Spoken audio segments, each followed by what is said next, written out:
Hi, everybody. Joe Cioffi here. Weather in 5 days in 5 minutes on this Wednesday, the 8th of February, as we march along. And there's some wispy high clouds that are starting to move in. The bulk of those clouds are still to the west, but they should start coming in before too long as this next weather system moves across the Great Lakes and into the Northeast. We're not going to really get much of anything out of this. It's a warm front, cold front type of setup, and as a result, we are going to see most of the rain go to our north in northern New York, north of I-90 in northeastern New York State, northern Vermont, New Hampshire, and into Maine.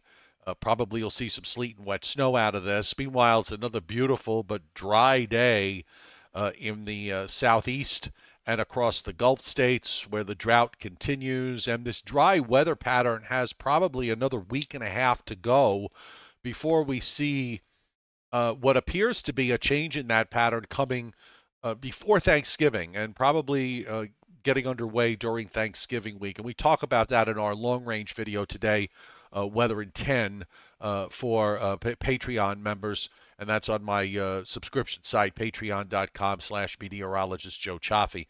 As far as precipitation is concerned, much of the country is dry today. However, we do see rain around the Great Lakes, and we're starting to see some rain moving into western New York and northwestern Pennsylvania.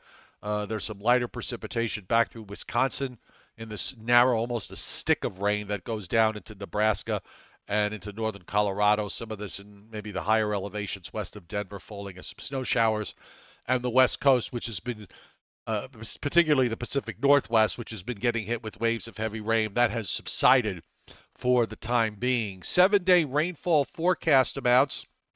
You'll notice that unless we get a sprinkle or two tonight into tomorrow, no rain is forecast for eastern Pennsylvania to southern New England for the next 7 days, and very little, if any, rain in that light green that's just to the north of there and also to the south of there. We've got some heavier precip in northern New York and into Vermont and New Hampshire, but here we're talking mainly a quarter of an inch of liquid.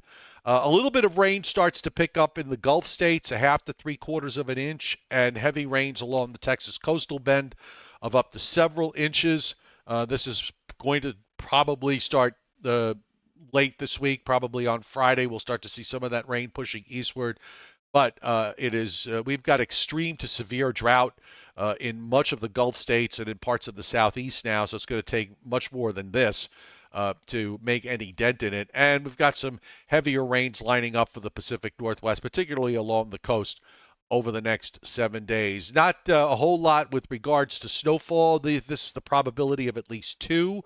The darkest blue is a 40% chance for at least 2 inches, and except for a very tiny portion of northernmost Maine, it's mostly on the Canada side, and also for a small portion of northern Minnesota and in and around northwestern Michigan on the Upper Peninsula.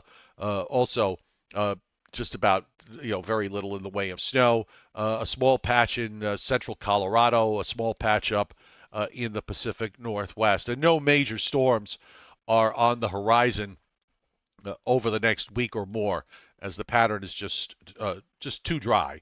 And it's this westerly flow that is in control. The Gulf of Mexico is shut off. The Atlantic is shut off. So we do have a weather system, that the one that for tonight, it's a warm front, cold front combo.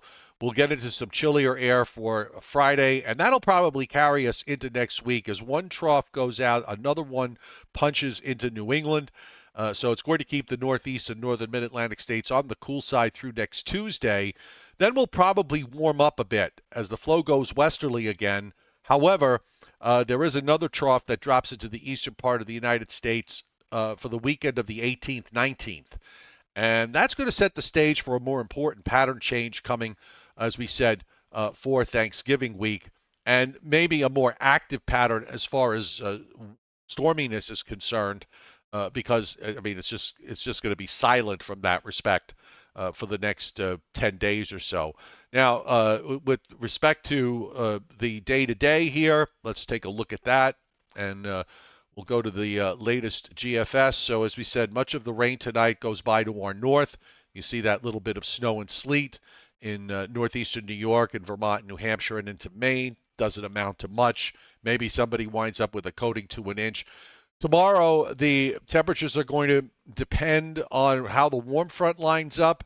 So this could be a situation where if you're north of New York City, it's in the 50s. If you're south of New York City, it's in the 60s. And if you're south of Philadelphia down to southern New Jersey and points south and west, it gets into the 70s. It might even make it into the 80s around Washington, D.C. and Baltimore. And then we start to get into the cooler air. The front temporarily stalls. There's a little wave of moisture that goes by just to our south during the day on Friday. And once that little wave goes by, we'll probably see the colder air come in for Saturday and for Sunday and Monday. I'm looking at temperatures that I'm thinking Friday and Saturday they'll be in the low and mid 50s for highs. And then Sunday, probably not getting out of the 40s in many locations. And that'll probably be also the case for Monday. And then once we get this next trough out of the way in New England on Tuesday, we start to warm up a bit for Wednesday and Thursday, only to be followed by another cold front late next week or early next weekend. So I guess we just should enjoy the calm weather in places that are having some drought conditions, particularly in the South Atlantic states and in the Gulf states. Going to need more than just one little wave to take care of that. We're going to talk about that, the long range, all of the developments in the weather world with the latest models tonight on the Joe and Joe Weather Show at 7:35 p.m. Eastern Time.